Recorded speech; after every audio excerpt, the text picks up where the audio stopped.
नमस्कार, मैं हूं सूर्य प्रकाश बुबेटा और अभी मैं हूं महर्षि दयानंद आदर्श सीनियर सेकेंडरी स्कूल चंबा में। हमारे साथ है प्रिंसिपल ब्रिजवाला जी।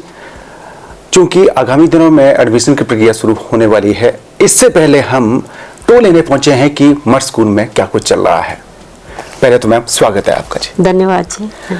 मैं और स्कूलों में भी जाता हूं, लेकिन ये ऐसा स्कूल है जहां पर पॉजिटिव वाइब्रेशन रहती है।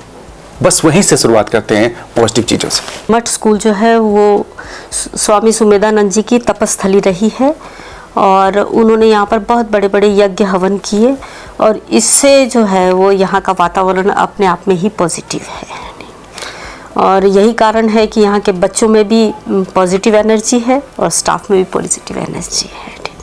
अच्छा मैम, यहाँ पर मैंने ये भी देखा है कि कई स्कूल खुलते रहे हैं, बंद भी होते रहे हैं।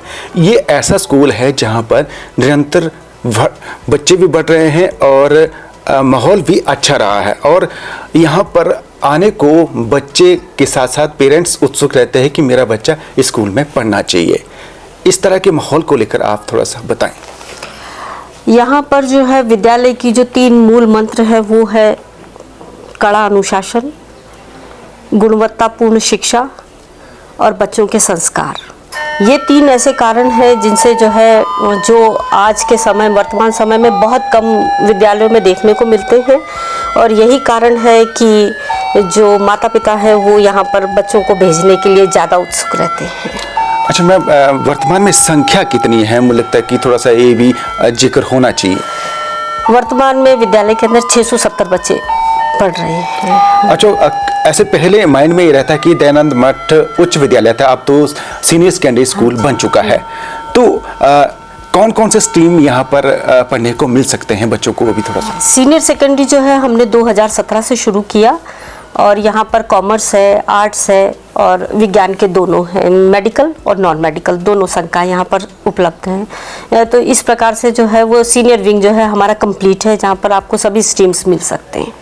आजकल मैंने ये भी देखा है कि मैक्सिमम स्कूल थोड़ा सा कंपटीशन का ज़माना है, तो बहुत सी चीज़ें ऐसी करते हैं, लेकिन मैं मठ स्कूल में ये देखता हूँ कि पॉजिटिव चीज़ें ही दिखाई जाती है। जैसे एनुअल फंक्शन होता तो उसमें भी एक मोटिवेशनल चीज़ें रहती है कि उसमें तर्क भर खासकर जो है भारतीय संस्कृति का वहाँ पर अच्छा उदाहरण रहता है। इसके पीछे क्या विचार रहता है?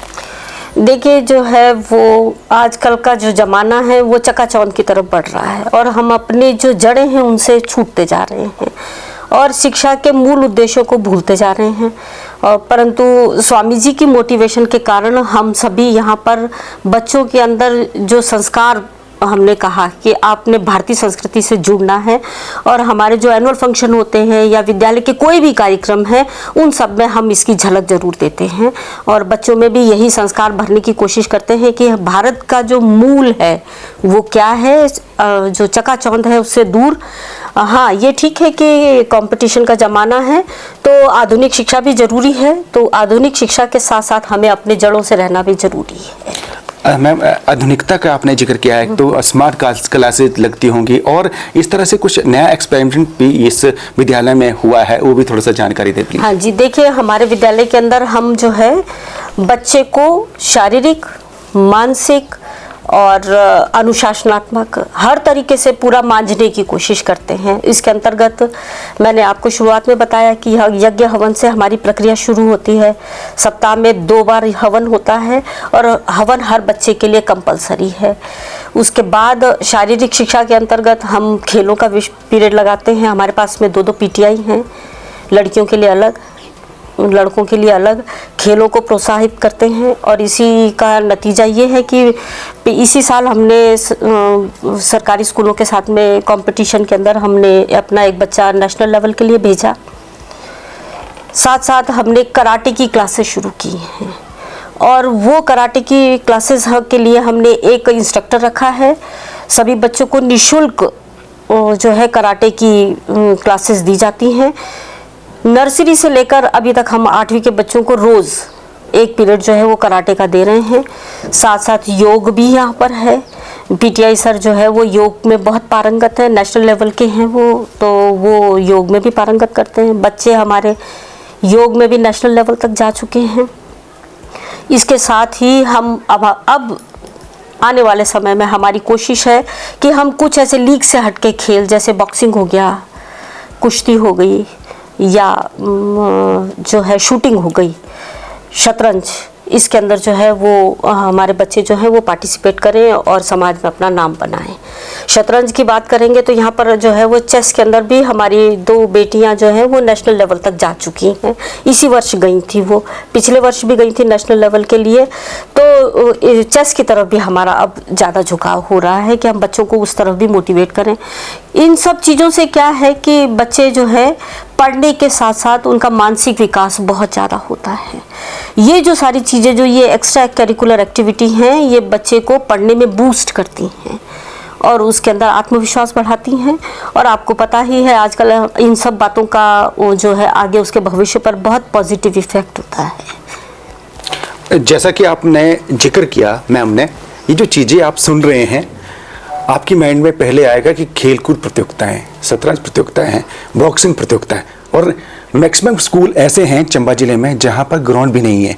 और ये जो चीज़ें, सारी चीज़ें अगर आप उपलब्ध हो पा रही है तो मठ स्कूल परिसर में उपलब्ध हो रही हैं, तो आपका जो बच्चा है, जो पेरेंट्स हैं जो सुन रहे हैं, उनको ये सोचना चाहिए कि मेरा बच्चे का सर्वांगीण विकास किस स्कूल में होगा।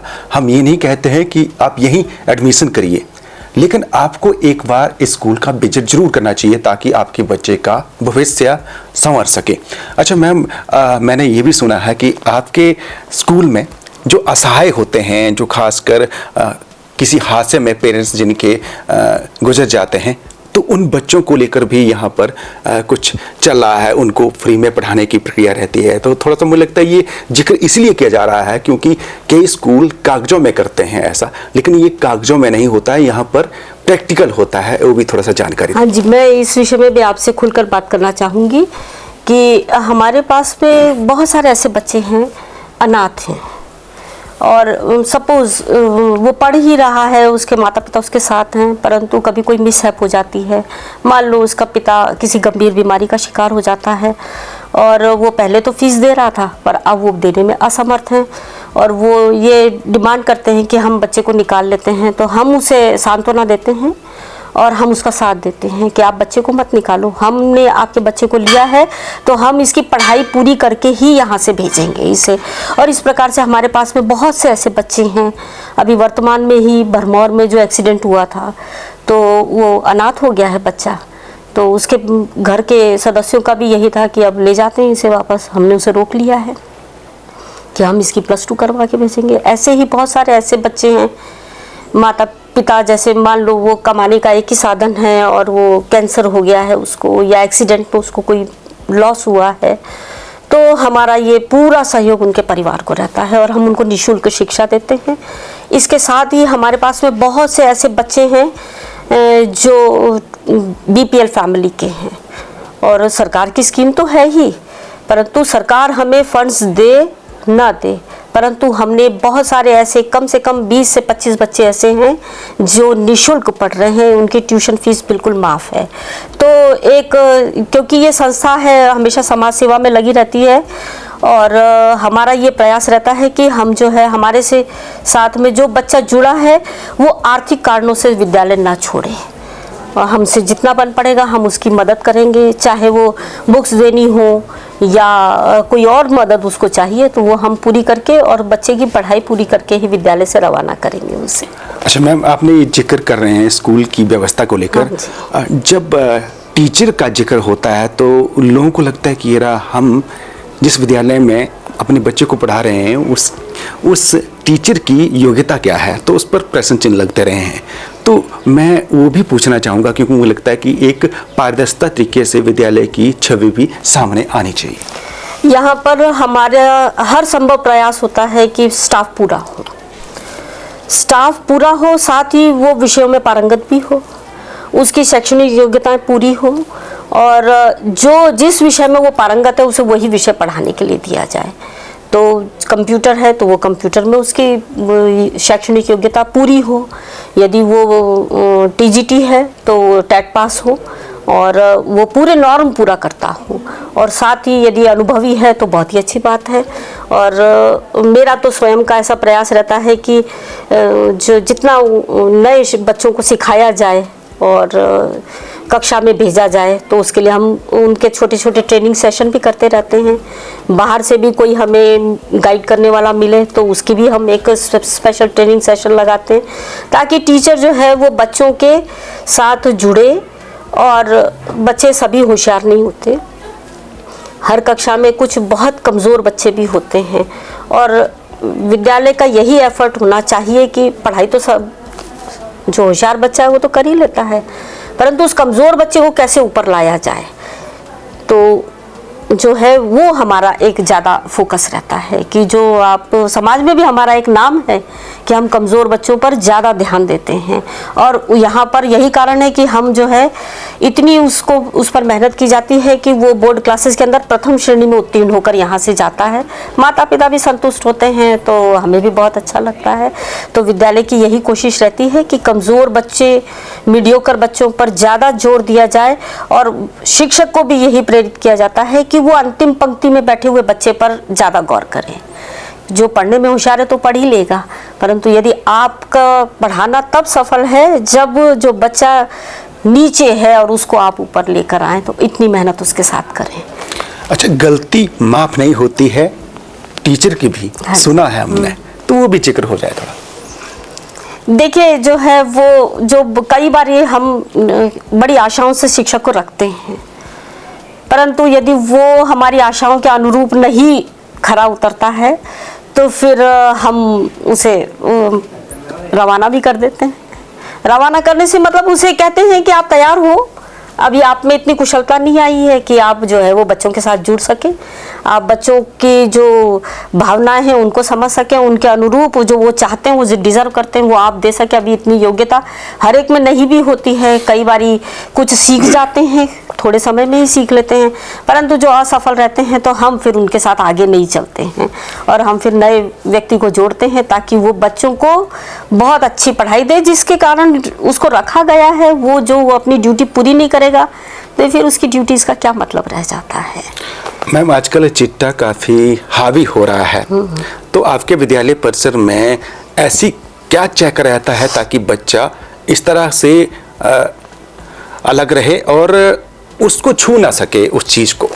देखिए, चिट्टा जो एक नशा जो है, हमारे यहाँ तो वैसे ही माहौल बहुत अच्छा है, बच्चों को मोटिवेशन, बार बार नशे से दूर रहने की मोटिवेशन, चेकिंग और बुरी संगत से बचना, ये इस पर हमारा बहुत चेक रहता है। विद्यालय के अंदर कड़ा अनुशासन रखने का कारण ही ये है, बच्चे यहाँ पर मोबाइल नहीं लाते, यहाँ तो लाते ही नहीं है, विद्यालय में तो मना ही है, गेट से बाहर भी वो इस्तेमाल नहीं कर सकते, मतलब उसने घर से बिना मोबाइल के आना है, घर जाकर ही वो माता पिता की देखरेख में मोबाइल इस्तेमाल करे, यहाँ पर नहीं।